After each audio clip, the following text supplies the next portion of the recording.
ಉಪಮುಖ್ಯಮಂತ್ರಿ D K Shivakumar ಅವರೇ, ಆರೋಗ್ಯ ಇಲಾಖೆ ಸಚಿವರಾದ ದಿನೇಶ್ ಗುಂಡೂರಾವ್ ಅವರೇ, ನೀವು ಇವತ್ತು ಕರ್ನಾಟಕ ರಾಜ್ಯದ ಸುಮಾರು 30,000 ಜನ ರಾಷ್ಟ್ರೀಯ ಆರೋಗ್ಯ ಮಿಷನ್ ಅಡಿಯಲ್ಲಿ NHM ಅಡಿಯಲ್ಲಿ ಕೆಲಸ ಮಾಡ್ತಕ್ಕಂಥ ಗುತ್ತಿಗೆ ನೌಕರರನ್ನು ಏಕಾಏಕಿ ವಜಾಗೊಳಿಸ್ತಿದ್ದೀರಾ? ಏನು ಜೀತದಾಳುಗಳ ಥರ ನಡೆಸ್ಕೊಳ್ತಾ ಇದ್ದೀರಾ?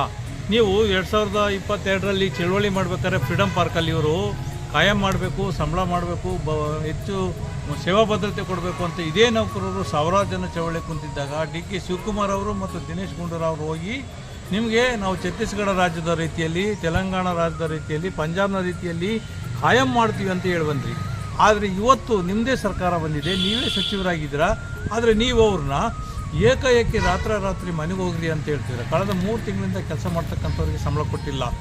ANMಗಳಿರ್ಬೋದು, ಸ್ಟಾಫ್ ನರ್ಸ್ ಇರ್ಬೋದು, BPM ಇರ್ಬೋದು, DPM ಇರ್ಬೋದು, ಅಟೆಂಡರ್ ಇರ್ಬೋದು, ಡಿ ಗ್ರೂಪ್ ಇವರು SDCಗಳಿರ್ಬೋದು, ಲ್ಯಾಬ್ ಟೆಕ್ನಿಷಿಯನ್ ಇರ್ಬೋದು, ಸ್ಟಾಫ್ ನರ್ಸ್ ಇರ್ಬೋದು, ಇವರೆಲ್ಲರೂ ಕರೋನಾ ಸಮಯದಲ್ಲಿ ತಮ್ಮ ಜೀವದ ಅಂಗು ತೊರೆದು, ಎಲ್ಲರೂ ಸಹ ಮನೆಯಲ್ಲಿ ಬಂದಿಗಳಾಗಿದ್ದಾಗ ಇವರು ತಮ್ಮ ಜೀವದ ಅಂಗು ತೊರೆದು ಈ ಸಮಾಜದ ಆರೋಗ್ಯ ರಕ್ಷಣೆಗೆ ಪಣ ತೊಟ್ಟು ಸೈನಿಕರ ಥರ ಕೆಲಸ ಮಾಡಿದ್ರು. ನೀವೇ ಸನ್ಮಾನ ಮಾಡಿದ್ರಿ. ಇವರು ಕರೋನಾ ಸೈನಿಕರು ಅಂತಂದು, ಕರೋನಾ ವಾರಿಯರ್ಸ್ ಅಂತಂದು.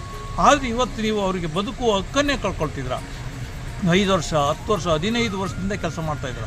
ಅವ್ರನ್ನ ಕಾಯಂ ಮಾಡಬೇಕು ಅಂತೇಳಿ ಹೈಕೋರ್ಟ್ ಸಮೇತ ಹೇಳಿದ್ದೀವಿ. ಇವತ್ತು ಯಾರು 10 ವರ್ಷದ ಮೇಲ್ಪಟ್ಟು ಕೆಲಸ ಮಾಡಿದ್ರು ಅವ್ರನ್ನ ಆದರೆ ಕಾಯಮ ಮಾಡುವ ಬದಲು ನೀವು ಅವ್ರನ್ನ ವಜಾಗೊಳಿಸುವಂಥದ್ದು, ಆ ಕಾರ್ಯತಂತ್ರದ ಭಾಗವಾಗಿ ಅವರ ನೌಕರರ ಸಂಖ್ಯೆಗಳನ್ನು ಕಡಿಮೆ ಮಾಡ್ತಕ್ಕಂಥದ್ದು ಇದು ನ್ಯಾಯಯುತವಾದದ್ದಲ್ಲ. ಅವರೇನಾದರೂ ಬೀದಿಗೆ ಬಂದು ನಿಂತ್ಕೊಂಡ್ರೆ ಇಡೀ ಆರೋಗ್ಯ ವ್ಯವಸ್ಥೆ ಅಲ್ಲೋಲ ಕಲ್ಲೋಲ ಆಗ್ತದೆ.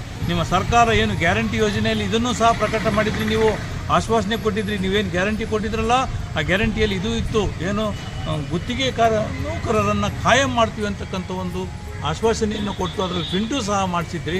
ಆದರೆ ಈ ರೀತಿ ನೀವು ಮೋಸ ಮಾಡ್ತೀರಾ, ಬೆನ್ನಿಂದಗಡೆ ನಿಂತ್ಕೊಂಡು ಚೂರಿ ಆಗ್ತೀರಾ ಅಂತಕ್ಕಂಥದ್ದು ಗೊತ್ತಿರಲಿಲ್ಲ ಅವರಿಗೆ. ನಾನು ಒಬ್ಬ ಕಸನಹಳ್ಳಿ ರಮೇಶ್ ಅಂತ ಸಾಮಾಜಿಕ ಕಾರ್ಯಕರ್ತರು, ನಮ್ಮ ಜೊತೆಯಲ್ಲಿ ಶಿವಕುಮಾರ್ ಅವರಿದ್ದಾರೆ, ಮಂಜುನಾಥ್ ಕಳ್ಳಿಯಟ್ಟಿದ್ದಾರೆ. ನಾವು ನೀವು ಕಡಾಖಂಡಿತವಾಗಿ ವಿರೋಧ ಮಾಡ್ತೀವಿ. ಅವ್ರ ಜೊತೆಯಲ್ಲಿ ನಾವು ಸಹ ಬೀದಿಗೆ ಬಂದು ನಿಲ್ತೀವಿ.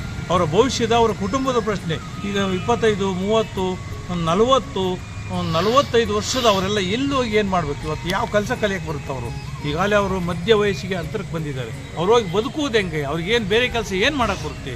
ಆದ್ದರಿಂದ ದಯವಿಟ್ಟು ಇದನ್ನು ಪರಿಶೀಲನೆ ಮಾಡಬೇಕು, ಅವ್ರನ್ನ ಕಾಯಂ ಮಾಡಬೇಕು. ಹೈಕೋರ್ಟ್ ಆದೇಶದ ಪ್ರಕಾರ ಅವ್ರಿಗೆ ಕಾಯಂ ನೌಕರಿ ಕೊಡಬೇಕು. ವಜಾಗೊಳಿಸಿದರೆ ನಾವೆಲ್ಲ ಬೀದಿಗೆ ಬಂದು ಹೋರಾಟ ಮಾಡ್ತೀವಿ ಅಂತೇಳಿ ಈ ಮುಖಾಂತರ ನಿಮ್ಮಲ್ಲಿ ಮನವಿ ಮಾಡ್ತಾ ಇದ್ದೀವಿ. ನಮಸ್ಕಾರ.